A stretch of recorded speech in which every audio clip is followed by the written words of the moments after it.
Good morning once again, book lovers of the internet. I am Book Nerd802. My birthday is exactly in 6 months, and in this video, I am going to be telling you all about reviewing rather the first season of Dexter, which ties in directly with the book Darkly Dreaming Dexter by Jeff Lindsay.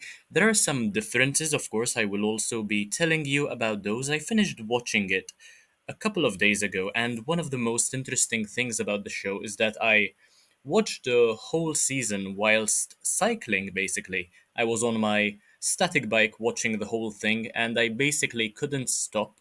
Um, it's a fantastic show overall, and yeah, I enjoyed it tremendously, much like I did with the book. And yeah, a few months ago, I completed the first book. As a matter of fact, I even made a video about it on the channel.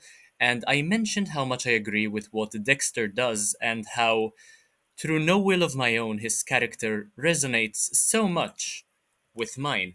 And I feel as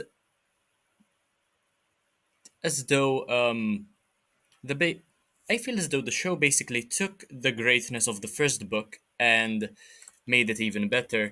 So yeah, there are some very obvious differences which I will be pointing out, and there will be several spoilers. So you've been warned, basically. Firstly, the book never brings up the relationship between Brian Moser and Deborah Morgan, as is the case with the show, where basically Brian uses Deborah, who is Dexter's stepsister, to get closer to his biological brother. Dexter and Brian Moser, they form part of the same family. They suffered tremendously when they were younger. They saw their mother killed right before their eyes. Um, she was chopped up into pieces with an electric chainsaw, to my knowledge, and that is also the same in the show as it is in the book. There is a room basically filled with blood, and that tends to mess with your brain even later in later stages during your life. As I mean, we can see that both of the kids became serial killers. Brian is the ice truck killer. It wasn't that difficult to understand that, since there is so much dramatic irony going on. And yeah, another difference is that Dex doesn't kill his brother in the first book, but he rather allows him to escape. Towards the end of the first season, however, Dexter, um, with plenty of remorse, takes his brother's life in order to protect Deborah, because that is how much she means to him. And honestly, it makes quite a lot of sense. I feel as though Dexter's intuition is on point. Harry's code is not broken either, so there is also that to keep in mind. That also resonates with what happens in the book.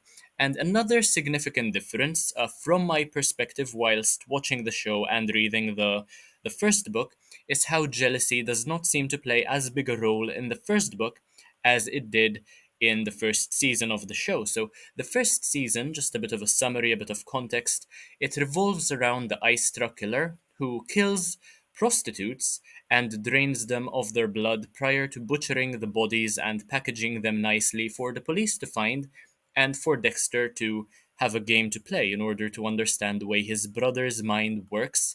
Um, Dexter is basically a blood spatter analyst, and he is also very clever, very meticulous, much like Brian himself. And Brian gets jealous that Dexter is so close with Deborah when she's not even his real biological family, it's all a foster family, but they are very close because they've been living with each other since Dexter was young and since they were children, basically, even before their foster father, Harry, was their foster father died. And I would honestly have been pissed at Harry myself, honestly, were I Brian, um, had he left me behind as a toddler in a pool of blood after my mom had been chopped up in pieces with a chainsaw. So yeah, I think I would have reacted the same way. That jealousy, in my opinion, is completely justified. And I fully understand why these two turned out this way, and do genuinely think that Brian is an extremely well developed character. To be fair, there is a quite a small cast of characters, and they are all developed rather well. I mean, Angel Batista, Vince Masuoka, Sergeant Dokes. Many of the characters are developed very well.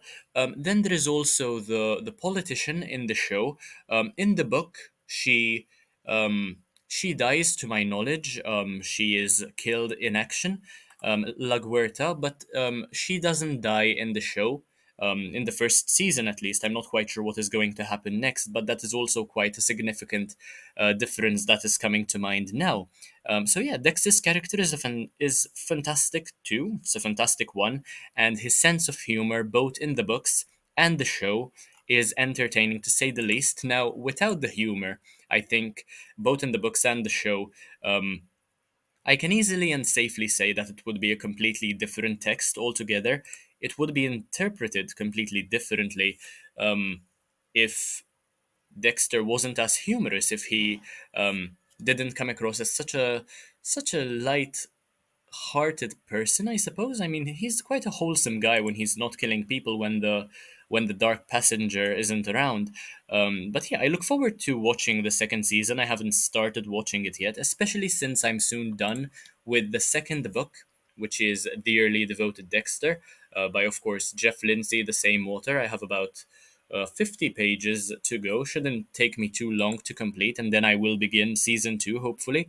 And yeah, I mean, Sergeant Dokes is clearly a lunatic in the show too, and I mean, it's very obvious that even though he suspects Dexter, when it comes to him thinking that Dex is a serial killer without really having any evidence, Dokes himself is quite a psycho.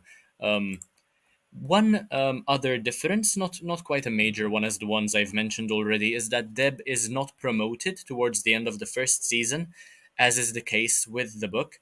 And in Dex's imagination, however, and I feel as though this was a fantastic end for the first season, right? The show ends with a crowd celebrating what Dexter does and how fantastic it is that he makes it his job to take out the trash. So, yeah, I completely agree with him. I would do the same in his position.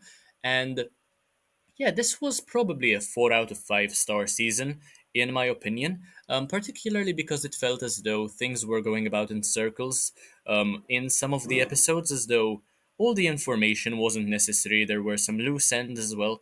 So, yeah, but rather brilliant altogether, and I will definitely continue watching the show. But that is all I had to say about the first season of Dexter. If you enjoyed this video, do let me know down below in the comment section what it was that you enjoyed. Do let me know what you think of Dexter in general, and make sure to leave a like, comment, share, subscribe. Take a look at the rest of my content because why not? It's absolutely amazing. And I'll see you in the next one, hopefully very, very soon. Bye, guys.